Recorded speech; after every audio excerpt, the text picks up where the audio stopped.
In this video, we will learn about the new publish button that n8n has used to replace the toggle switch that used to exist to publish your n8n workflows.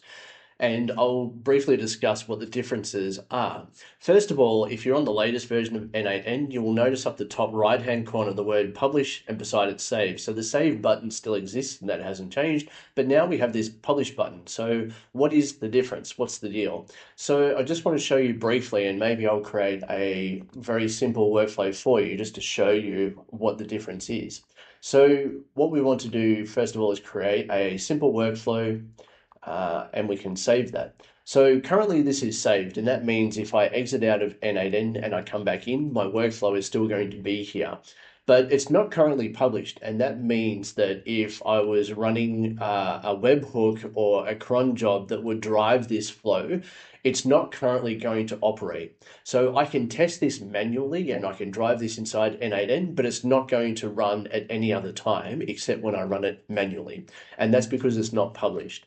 Now, even when I publish it, it's not going to do anything because this is a manual trigger. If I was to replace this manual trigger with, say, a cron job, so if you're not familiar, this is the schedule trigger. And what it does is it runs at certain times of the day, at certain intervals. If I connect that up, so now this workflow is designed to run at a certain regular interval. And if I save it, it's not going to run because it's not currently published. And so you can see that the publish button has a little red dot there to say, effectively, you haven't published this yet, so it's not going to run. So if we now click the publish button, then it's going to ask me this really valuable question, which is, what do you want to call this particular version? And this is the new feature that n8n has provided, is the ability to create versions of a workflow. Now, when we had the toggle previously, we couldn't save previous versions. Either the latest version was published and it was active, or it wasn't. And you couldn't go and apply or look at previous versions of the workflow. So I'm going to give this a name and call this version cron job. And that tells me, when I look through the history of this workflow, that this particular one is designed to run the cron job. So I've now published this, and I can see that because there's a green tick that tells me that version cron job has been published just now. Now, I can unpublish this. It's the same as the toggle previously for active and inactive, but it's not as clear. How do I publish this? And so there's the three little dots at the top right-hand corner of n8n. And when I open that, one of the options here down near the bottom of the context menu is unpublish. And there's a big warning saying that if you unpublish this, then it's no longer going to be active in production. And that means your cron job won't run. If you have a webhook, it won't run. Nothing can call this. So now I will unpublish this. So this is effectively the same as toggle and untoggle your or active and inactive toggle for the previous version of n8n. So we have that capability. Now, where this gets really interesting is that let's create more versions is what I'd like to do, just to show you. So I'm going to remove the schedule trigger. I'm going to add the manual trigger back in and connect that up. And I'm going to publish this as version manual trigger. So now we have multiple versions that we've saved.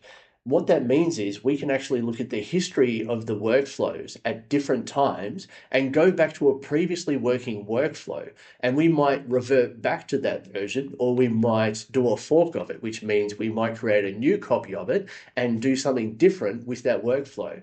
Now, the way that you do that is you go to this little clock up the top right-hand corner. It's got a circular arrow that looks like it's going back in time. And when you hover over it, it says workflow history to view and restore previous versions of your workflow. When you click on this, you now have a version history, and on the right hand side you can see which version is currently published with the word publish, and you can see the date and timestamp that it was published on, and you can see the prior versions as well, going all the way back to the very first non-saved version, or first saved version, sorry.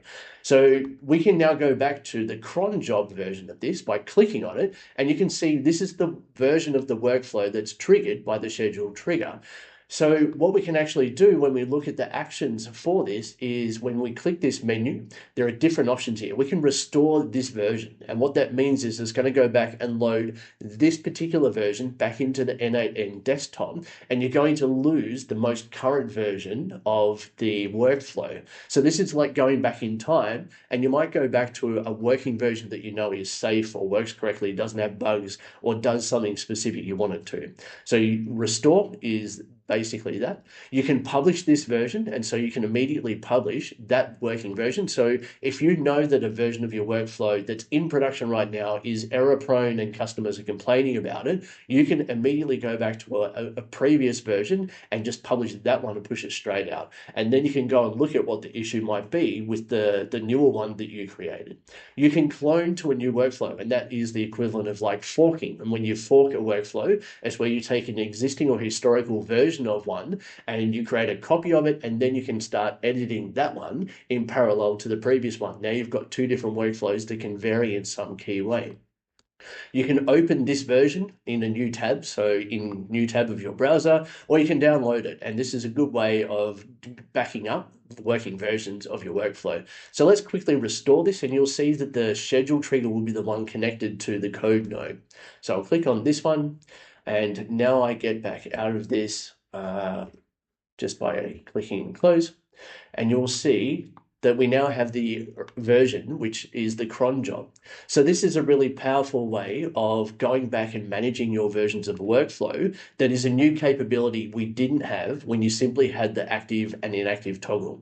Hopefully this helps clarify things for you. If you want to publish this previous version of the workflow, then again, you just click the publish button, give it a name, hit the publish button, and now that is live and in production. Hopefully this is helpful. Please like and subscribe.